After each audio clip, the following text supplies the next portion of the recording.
Hello! Ouh là là, la voix cassée! Et bienvenue dans un petit book haul, 6 livres à vous présenter. Il n'y a pas de fiction. Donc pour ceux, coucou, pour ceux voilà, qui sont du coup moins intéressés, sachez que c'est plus de la culture générale, plus du développement personnel et spirituel, voilà, un petit peu tout ça. Donc oui, pour le moment, c'est vrai que j'ai pas mal de livres déjà dans ma bibliothèque, énormément à lire. J'ai eu une panne de lecture, ça va, qui s'est résolue grâce à la lecture de Harry Potter. Donc c'était une petite panne de lecture. Je me suis tournée directement vers un livre où je savais que j'avais pas besoin voilà, j'avais déjà tout le décor en tête, etc. Donc les personnages aussi. Donc voilà, la relecture du 3e tome du prisonnier d'Azkaban m'a remis, voilà, en selle. Et voilà, donc vous aurez bientôt, on va tout doucement mais sûrement, je reprends les points lecture, voilà. Et du coup, je viens vous présenter 6 livres. C'est parti pour le premier. Vous savez que je continue la collection dès que je sais. C'est le dictionnaire insolite de Londres de Valentine Palfrey aux éditions Cosmopole. J'adore ces petits livres, on apprend plein de choses. Donc on va aller dans par exemple Flake, voilà, Flake 99, Feu d'artifice, Cheese, Cinéma dans les C, le quai 9 3/4 évidemment, Claude Monet, un mug, les restaurants indiens, football, éventail, enchères, etc. Et donc vous avez à chaque fois une petite explication normale à insolite de Londres. Et ça c'est génial. Donc ici derrière il est indiqué. Et alors vous avez toujours les couvertures qui sont, qui sont reliées à la ville ou au pays. Donc j'adore ces petits livres vraiment beaucoup. Cosmopolite, ultramoderne, conservatrice, extravagante, Londres vit au rythme de la mode qu'elle crée et recrée sans cesse. On y vient des 4 coins du globe faire du shopping, flâner dans ses parcs, admirer les joyaux de la reine, visiter l'un de ses musées gratuits ou ses grandes expositions temporaires, aller au pub et sortir la nuit. Des punks au cricket, de la marmite aux music halls, du Big Ben au carnaval en passant par les clubs de foot ou les Doc Martens, toutes les fantaisies qui font de Londres une ville si excentrique. Moi, voilà, j'adore ça. Donc voilà, c'est présenté comme ceci. Voilà, je vous montre. Là, vous avez la lettre I. Voilà, et alors vous allez avoir à chaque fois des informations. Voilà, la lettre P. On va vous parler parapluie et de parc. Donc c'est super chouette. Non, moi j'aime beaucoup prendre des infos dans ces petits dictionnaires. Ensuite, je me suis procuré un livre qui est assez bien coté et assez réaliste de la façon dont vivaient les Vikings. Donc les Vikings, vérité et légende de Jean Renaud. Et c'est aux éditions Perrin. Voilà, donc il y a pas mal à lire. On a des questions à chaque fois, donc je vais vous montrer un peu comment ça se passe. C'est sympa, comment prononcer le norrois, la langue des Vikings. Donc ici on a une page. Alors, je ne suis pas spécialement fan de Vikings, j'ai jamais regardé de série de Vikings de ma vie, même si on m'a dit que The Last Kingdom c'était génial. Voilà, il y a un avant-propos évidemment, à mon avis ça doit être à la fin. Avant-propos, et puis en fait voilà, connaît-on l'origine du mot viking? Et donc il y a une question qui est posée, il y a une réponse qui est donnée. Voilà, donc avec plein d'informations, voilà. Et ça c'est plutôt sympa. Alors ça prend quelques pages. Puis les Vikings racontent-ils eux-mêmes leur histoire? On va avoir la réponse. Et c'est ainsi tout au long du livre. Donc j'imagine que la table des matières est au fond. Donc il y a bibliographie et la table des matières. Voilà. Le premier duc de Normandie est-il un Viking? L'Islande est-elle redevable aux Vikings? Le Valhalla est-il le paradis des Vikings? Les Vikings ont-ils du goût pour l'art? Donc on a vraiment toutes sortes de questions qui sont très intéressantes. On en a en tout 30, voilà. Et il y a le même livre, enfin le même genre de livre sur le Titanic. J'aurais aimé tellement qu'il y ait plus de livres dans cette collection parce que, vérité, les gens en ont envie de savoir. Donc voilà, voilà. Du même auteur, par contre, il a fait beaucoup de choses sur les Vikings, donc il s'y connaît vraiment beaucoup. Et donc c'est pour ça que j'avais envie un peu d'en apprendre un peu plus sur un livre correct avec quelqu'un qui a vraiment fait des recherches et lui il a écrit je sais pas combien de livres, donc voilà. Mais c'est vrai que peut-être la série, peut-être la tester un jour. Ensuite, on va parler de ces livres-là. Je vous en ai déjà parlé, même le mois passé. Agir et penser comme les animaux. C'est de Caroline Lepage aux éditions Les Éditions de l'Opportun. Alors moi, j'ai Agir et penser comme Arsène Lupin. Est-ce que j'en ai un autre? Je ne sais pas, mais il y a plusieurs choses. Il y en a plusieurs, voilà. Et c'est écrit très grand, donc c'est sympa. Hein, donc, par exemple, on va prendre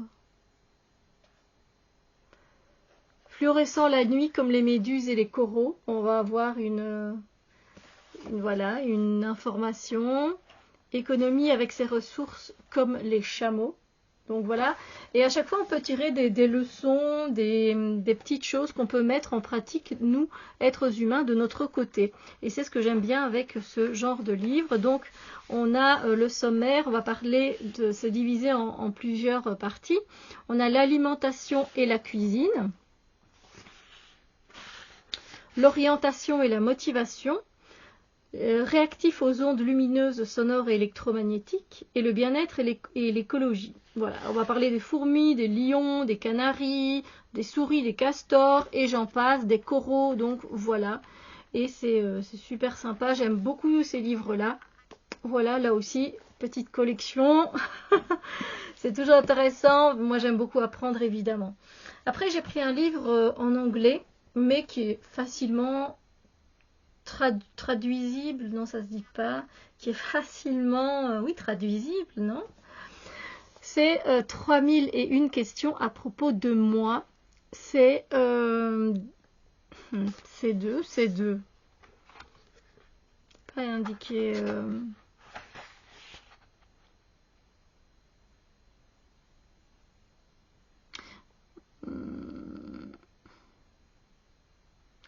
Les textes sont de John Hayes.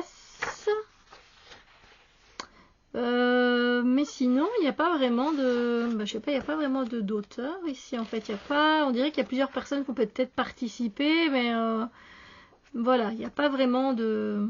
Voilà. Et donc là, vous avez déjà des questions. Est-ce que je suis quelqu'un qui parle bien en public? Là, vous avez en fait des questions sur le côté. Voilà, et en fait, ce ne sont que des questions que vous vous posez sur vous-même. Et je trouve ça intéressant du coup de l'utiliser avec tarot, oracle, etc. ou sans d'ailleurs. Moi pour le moment je l'utilise sans. Voilà, j'ai commencé à l'utiliser et quand j'ai déjà utilisé voilà, la phrase que j'ai déjà répondu à la question, je surligne voilà, le chiffre tout simplement. Alors il y a des questions vraiment, il y a vraiment de tout. Hein. Qu'est-ce que je ferais si j'étais président? Voilà.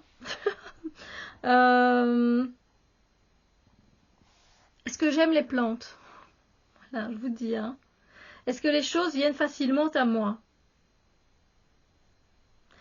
Est-ce que je peux décrire ce que je vois quand je regarde à ma gauche? Est-ce que je suis une personne qui aime les chiens? De quoi est-ce que je suis le moins fière?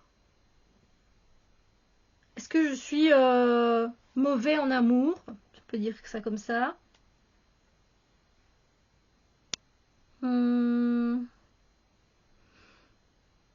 Qui est my rock? Vous voyez, qui est la personne sur qui je peux compter quoi le plus? Comment je résous les conflits? Il y a vraiment de tout. Il y a des questions très simples, il y a des questions où vous allez vous creuser un peu plus la tête. Et moi, je trouve ça vraiment sympa, du coup, dans le développement personnel. et spirituelle également. Voilà, il y a des questions qui sont très intéressantes, des questions qui sont moins profondes. Et comme je vous dis, si vous êtes tarot oracle, vous pouvez franchement vous poser une question par jour ou quelques-unes par semaine et voir un petit peu avec les cartes, ou même sans. Ça peut être sympa aussi de se laisser aller sans cartes pour voir. Je vois que je perds mes cheveux. Sans les cartes pour voir un petit peu, et peut-être piocher la carte après pour voir comment ça se répond, vous voyez. Donc voilà, c'est un livre que j'avais déjà vu passer et qui me faisait de l'œil et que j'utilise déjà. Ensuite, ça m'a tapé dans l'œil également, c'est Les Grandes Oubliées, pourquoi l'histoire a effacé les femmes de Titiou Lecoq, préface de Michel Perrault aux éditions L'Iconoclaste. Alors évidemment, effectivement, quand vous allez dans un cours d'histoire, tout est raconté au masculin. Et il y a, même s'il y a des reines et des princesses et des femmes maintenant, mais qui sont plus mises en avant, mais à l'heure d'aujourd'hui. Mais on va vous parler de Pythagore, on va vous parler d'Einstein, mais à chaque fois, mais on met pas les femmes en avant. Pourquoi les femmes ont été oubliées, effacées? Et donc voilà, donc ici on est de tous les temps, les femmes ont agi, elles ont régné, écrit, milité, créé, combattu, crié parfois, et pourtant elles sont pour la plupart absentes des manuels d'histoire. Et moi c'est là que ça m'intéresse, ce livre. Et voilà, après elle nous dit, donc celle qui a écrit, c'est maintenant à l'âge adulte que je réalise la tromperie dont j'ai été victime sur les bancs de l'école. La relégation de mes ancêtres femmes me met en colère. Elles méritent mieux. Notre histoire commune est beaucoup plus vaste que celle que l'on nous a apprise. Pourquoi ce grand oubli? De l'âge des cavernes jusqu'à nos jours, Titiou Lecoq s'appuie sur les découvertes les plus récentes pour analyser les mécanismes de cette vision biaisée de l'histoire. Elle redonne vie à des visages effacés, raconte ces invisibles si nombreuses qui ont modifié le monde. Pédagogue, mordante, irrésistible, avec elle tout s'éclaire. Les femmes ne se sont jamais tues. Ce livre leur redonne leur voix. Voilà. Donc elle est essayiste, Titiou Lecoq, elle est romancière, voilà. Et comment ça se divise, je ne sais pas. Je n'ai pas encore vraiment regardé. On a une préface évidemment. On a une introduction, les femmes ne se sont jamais tues, voilà. Et après, on a aussi des fois des portraits de femmes, voilà. Donc vraiment, voilà, c'est divisé en... je vais aller directement, je crois que le sommaire est encore une fois à la fin, la table des matières, voilà. La femme préhistorique a-t-elle existé? Parce que c'est vrai qu'on vous parle d'hommes préhistoriques, mais on ne vous parle pas des femmes, on ne parle pas vraiment de femmes. Et puis des fois, vous avez du texte, donc c'est assez aéré, donc ça a l'air d'être facile à lire. Voilà, ça c'est aussi intéressant parce que quand on part comme ça dans des sujets, voilà. Hein. Puis on a les Vénus et la place du féminin. Au néolithique, l'invention du culte du chef. Et donc voilà, et à chaque fois vous avez des fois comme je vous ai dit, des illustrations de femmes que l'on connaît ou pas. Et donc la table des matières, comme un petit peu vous dire ce qu'il y a. Hein. Il y a 17 points. Voilà, donc la pensée sexiste toujours vivace. Elle résiste à l'ordre masculin du 19e siècle. Femme savante dans le flash des Lumières. Les femmes bâtissent des cathédrales. Échapper à la chasse aux sorcières. Et voilà, bon, je ne vais pas vous dire tous les points, je vous laisse découvrir par vous-même. Et encore une fois, si vous avez envie que je vous présente un de ces livres, ici, j'ai posté normalement un livre qui est intéressant aussi sur les femmes, qui est Histoire du soir pour femmes, non. Histoire du soir des femmes rebelles, quelque chose comme ça. Je ne sais plus le titre par cœur, mais je l'ai publié il n'y a pas longtemps cette vidéo, donc n'hésitez pas à aller la regarder. Parce que ça pourrait vous intéresser, parce que on dirait un peu comme ça que c'est un livre pour les enfants, mais non, c'est aussi pour les adultes à mettre dans les mains des hommes, des femmes, des adolescents honteux, bien sûr. Et le dernier, ben oui, vous savez que ça c'est une obligation, un peu comme tous ces petits livres là que j'aime collectionner, c'est les carnets magiques. Voilà, ça c'est le 3.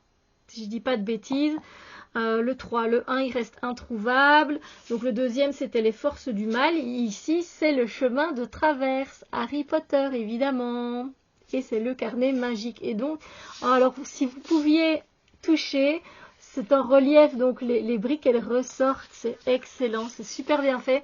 Et donc vous le savez, donc là déjà on a tout le chemin de traverse. Alors je suis très emballée évidemment parce que je pars à Londres.